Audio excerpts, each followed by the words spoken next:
Olá pessoal, sejam muito bem-vindos a mais um vídeo aqui no meu canal. Se você não me conhece ainda, eu sou a Fernanda Guardia e nesse canal nós falamos de economia, investimentos e, claro, Bitcoin.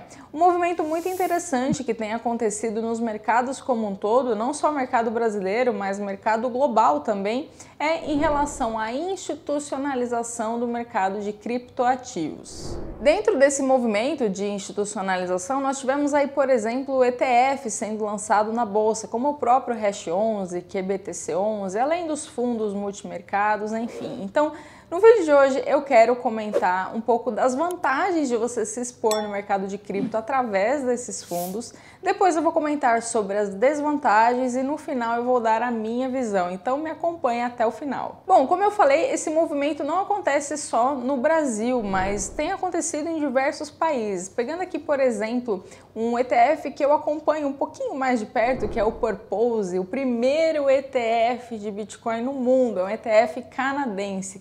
Eu acho bem interessante que por eles comprarem Bitcoin, ou seja, não é um fundo que replica, por exemplo, o movimento de derivativos, não, eles investem diretamente no Bitcoin. Então, por ter essa característica, esses movimentos do Purpose nós conseguimos até identificar por análise on-chain, por dados on-chain, até na própria Glassnode. Então, vou até deixar um indicador aqui que a gente consegue acessar e acompanhar em tempo real como que esse ETF está, se eles estão armazenando bitcoins, ou seja, se esse fluxo está ali nas barrinhas verdes, comprando mais bitcoins ou se desfazendo por algum motivo. E como eu falei, no mundo inteiro, óbvio que o Brasil também entrou nesse movimento. Vou deixar até aqui uma tabela com os principais fundos ETFs negociados na bolsa com exposição ao mercado de criptoativos. E como eu falei, existem muitas vantagens desse movimento, dessa questão toda. Bom, a primeira vantagem que eu vejo, na minha visão, é em relação à facilidade. Uma pessoa que ela já tem uma conta, por exemplo, numa corretora, ela pode se expor em um desses fundos sem precisar se preocupar com a questão das chaves, sem ter toda aquela preocupação de armazenamento. Não, ela vai estar exposta nesse mercado, mas sem ter ali o Bitcoin ou com alguma outra criptomoeda, sem ter ela de fato. Você vai ter um ativo que replica o desempenho do mercado cripto, mas você não vai ter aquele ativo propriamente dizendo. Não sei se ficou claro, acho que ficou. Mas o que eu quero dizer é isso, você vai ter um fundo e ter uma exposição indireta àquele ativo. E aqui falando de exposição, uma outra vantagem em relação à diversificação. Essa palavra é muito forte, muitas vezes eu acho que as pessoas até confundem, porque eu acho que quem diversifica muito não sabe o que está fazendo, mas nem por isso a diversificação deixa de ser importante. Principalmente no caso de cripto, você tem ali uma alternativa, você abre, por exemplo, seu home broker, tem várias opções e de repente você tem uma opção de cripto. Então, também é um fator que estimula, que incentiva essa possibilidade de diversificação nos seus investimentos. Outra vantagem é em relação ao suporte mesmo, suporte, relatórios, contato com a gestora. Entre essas gestoras, por exemplo, a Hashdex ou a QR Capital, são empresas que acompanham diariamente esse mercado. Então, tendo qualquer dúvida, alguma questão em relação ao desempenho desses fundos, você consegue até contatá-los. Então, é uma vantagem bem interessante, principalmente para quem está começando, para quem ainda tem muitas dúvidas, não sabe como começar, não entende, às vezes se assusta com a volatilidade. Então, ter esse acompanhamento faz sim muito sentido.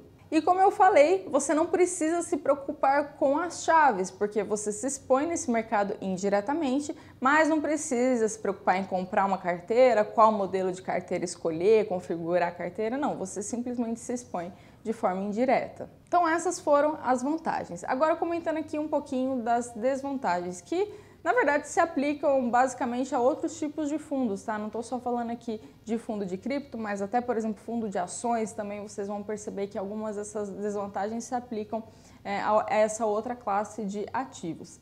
Bom, a desvantagem que eu vejo, especialmente se for um fundo brasileiro, é que o seu saldo fica em moeda fraca. O que é moeda fraca? Real. Gente, o que real representa para o mundo, né? Vamos ser sinceros aqui. Faz muito mais sentido você se expor numa moeda forte. Eu comento muito sobre dolarização, sobre offshore. Faz muito sentido, porque não se compara em termos de demanda global o dólar com o real. Então começa aí, você se expor através desses fundos, o seu saldo ficará em moeda fraca. Você não estará diversificando na moeda em si, porque você estará ainda sob a jurisdição brasileira. E aqui falando de jurisdição, é também uma desvantagem porque a gente sabe que às vezes uma canetada muda tudo, ainda mais num país como o Brasil. Então você ter 100% do seu patrimônio exposto sob a mesma jurisdição, na minha visão, é quase que uma insanidade. É uma insanidade, especialmente em anos de eleições que a gente, sinceramente, nem sabe o que pode acontecer. E o fato de estar na jurisdição brasileira também implica algumas desvantagens tributárias. Então, por exemplo, se você se expõe em um fundo desses, você terá tributação de 15% sobre qualquer ganho daquele investimento. Enquanto que se você compra diretamente via uma exchange, você terá tributação se você movimentar mais de R$35 mil. Então, veja as vantagens tributárias de você fazer diretamente via exchange. E além disso, como eu falei, essa questão de você não se preocupar com as chaves é uma vantagem, mas ao mesmo tempo uma desvantagem em relação ao confisco. É uma vantagem, como eu comentei, em relação à facilidade. Beleza, você não se preocupa com as chaves, só que esse saldo ele fica confiscável, ele fica intermediado ali por um terceiro.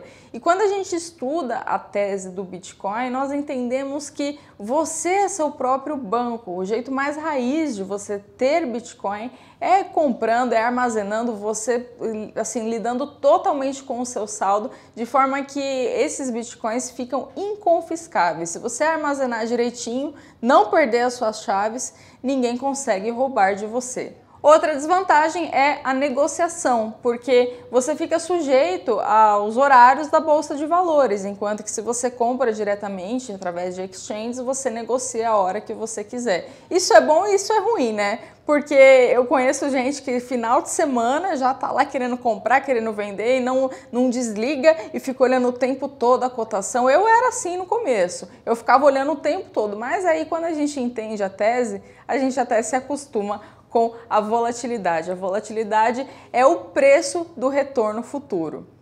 Minha visão. Agora eu vou falar sobre a minha visão em relação a esse movimento de fundos. É muito bom para o Bitcoin, para o mercado cripto, que tenham cada vez mais esse movimento de institucionalização, porque quanto mais caminhos, melhor. Às vezes uma pessoa que achava que isso daí era coisa de adolescente, coisa de nerd que não servia para nada, começa a ver um monte de gestor, um movimento institucional e fala, ué, calma aí, eu acho que eu tenho que levar isso daí a sério, eu vou olhar isso aqui com um pouquinho mais calma. Então, serve como um caminho, mais uma possibilidade para o Bitcoin. Quanto mais caminhos, melhor. Então, é muito positivo que tenha cada vez mais instituições fazendo isso, fora as facilidades, como eu comentei aqui. Então, serve sim como porta de entrada. Mas à medida que você for se familiarizando, for entendendo melhor esse investimento e até entendendo do ponto de vista ideológico, como eu falei, a questão do confisco, a questão de você ser o seu próprio banco, a questão de exposição em moeda forte, fora essa jurisdição brasileira, a tendência natural é que você sim armazene as suas próprias chaves e se exponha diretamente nesses ativos sem precisar de um fundo. E quando eu falei em moeda fraca, eu quero dizer nos fundos brasileiros, mas você também tem a opção de ETFs no mundo inteiro. Por exemplo, o Purpose que eu citei é um ETF canadense. Você consegue se expor nele através de um fundo offshore, por exemplo. Tem também ETFs americanos, o próprio Bito, que foi lançado recentemente, tem uma exposição, mas aí é uma exposição muito mais relacionada ao contrato de derivativos. Então, isso é outro ponto também. Quando você for estudar um fundo, se atente ao tipo de operação. Se é um fundo que realmente ele replica o desempenho de algum índice, como que esse índice é composto, se ele está atrelado ao mercado de derivativos ou se ele é o Bitcoin ali raiz, que ele compra diretamente, enfim. Todas essas informações você deve encontrar no próprio site da gestora, tá bom? Bom, pessoal, eu espero que esse vídeo tenha feito sentido para vocês. Se você ainda não é inscrito no canal, me ajude aqui, deixe seu like, se inscreva para você não perder os próximos vídeos. Muito obrigada, pessoal!